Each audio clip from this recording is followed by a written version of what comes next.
해외 선물 성공하는 사람과 실패하는 사람의 길, 남들 하는 거 많이 보고 왔을 거 아니에요. 나도 저 사람들처럼 많이 벌 수 있다, 뭐 이런 생각하면서 그 다음에 엄청 깨져요.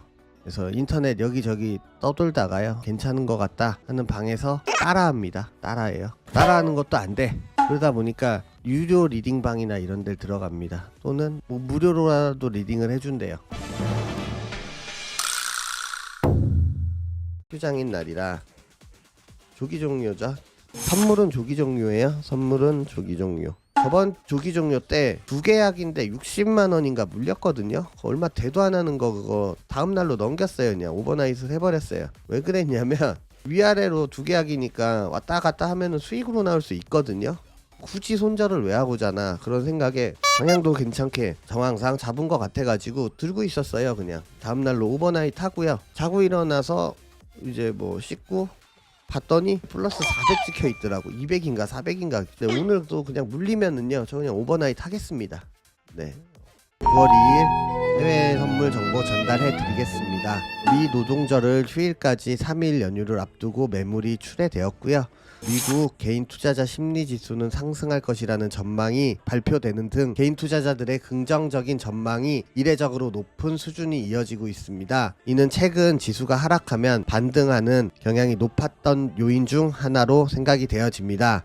금주에는요, 연준이 9월에 금리를 25bp가 아닌 50bp B컷 인하할지 여부가 중요한데요. 이번 주 발표되는 고용지표에 달려있다고 보고 있습니다. 이번 주는 비농업 보고서, ADP 민간 고용 보고서, 주간 실업수당 청구 건수, 졸츠 고용 관련 지표가 대거 발표가 됩니다. 이 중 6일에 발표되는 미국의 비농 고용 지표가 시선이 집중될 것으로 예상이 됩니다. 비농업 부분 신규 고용 수치가 현저하게 낮게 나오거나 실업률이 더 오를 경우 연준은 B컷 인하에 돌입할 것으로 예상됩니다. 전문가들은 B컷을 충족시키기 위한 조건은 신규 고용이 10만 명 이하로 나오거나 실업률이 4.4에서 4.5%로 오를 것으로 분석했습니다. 앞서 파월 의장도 노동시장 여건이 둔화되는 것을 환영하지 않는다면서 필요한 모든 것을 하겠다고 언급하기도 했습니다. 만약 예상 수준의 보고서가 나온다면 연준 입장에서는 굳이 9월에 B컷을 단행할 필요가 없어지게 됩니다. 자, 이 경우 시장에서는 실망감이 나타날 수 있고, 올해 FOMC는 단 3차례 남았기 때문에 최소 한 번 정도 이상은 B컷이 나와야 이 전망이 들어맞게 됩니다.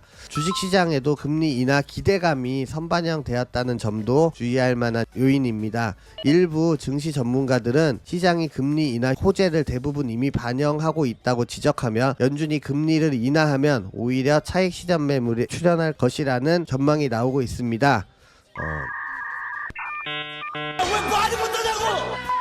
자, 오늘은 9월이 새롭게 시작하는 날입니다. 고생스러웠던 8월은 뒤로 하고 다음 스텝을 위해 이번 달도 힘내봅시다.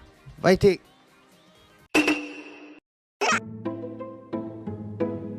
하나 더 들어가 볼게요. 접수되었습니다.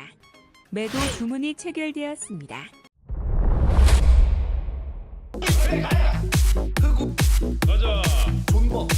수출 못할 수도 있을 것 같아요. 네, 이거 들고 있을게요. 그냥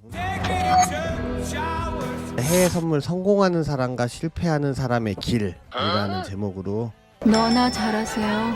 일단은 둘 시작은 똑같이 합니다. 주식을 해봤던 사람들도요, 선물 오면 되게 힘들거든요. 움직임이 좀 다르기 때문에 무빙이 좀 달라요. 하물며 해외 선물 안에서도 나스닥, 오일, 금 등등 다 다릅니다. 무빙이. 해외 선물 처음 시작하는 분들은 운으로 큰 거 한 방을 노려요. 비장한 각오를 가지고 옵니다. 남들 하는 거 많이 보고 왔을 거 아니에요. 나도 저 사람들처럼 많이 벌 수 있다, 뭐 이런 생각하면서 그 다음에 엄청 깨져요. 다시 돈을 들고 오기 좀 그러하니까 한번 깨져봤으니까 무서워서 공부를 좀 합니다. 그래서 인터넷 여기저기 떠돌다가요, 괜찮은 것 같다 하는 방에서 따라합니다. 따라하는 것도 안 돼. 그러다 보니까 유료 리딩방이나 이런 데 들어갑니다. 또는 뭐 무료로라도 리딩을 해준대요. 따라하다가 또 손실을 봅니다. 그렇게 깡통을 차고 떠납니다. 또 일부는 큰 야망이 있거나 성공하고자 하는 그런 욕구가 강하신 분들은 그렇게 되고 나서 다시 공부를 합니다. 또 손실 났다 수익 났다 반복하다가 결국에는 또 깡통을 찹니다. 어느 시점에 이르기 전까지는요, 계속 깡통을 찹니다. 이 과정을 계속 반복을 합니다. 반복하는 동안에 기술적인 분석, 심리적인 부분을 모두 합숙을 합니다. 기본에 충실하게 뼈대를 잘 만들어 놓은 사람은 반복이 되는 동안에 헬스장 가서 운동하면서 계속 근육을 불리듯이 나 자신의 내구성을 불려 나갑니다. 그게 실력이 되는 거겠죠? 네, 이 과정에서 되게 많은 분들이 포기를 많이 하고요. 하지만 제가 말씀드린 대로 뼈대를 잘 만들어서 살을 붙이는 중이었다면, 근데 이제는 좀 달라. 운용이란 걸 하기 시작을 합니다. 조금씩 수익을 달성해 나가면서 누적 수익을 만들고요. 한 달 한 달을 운영을 합니다. 어떤 달은 수익이기도 하고 어떤 달은 손실이기도 한데 깡통은 안 찹니다. 깡통은 안 차고 운용을 하게 됩니다.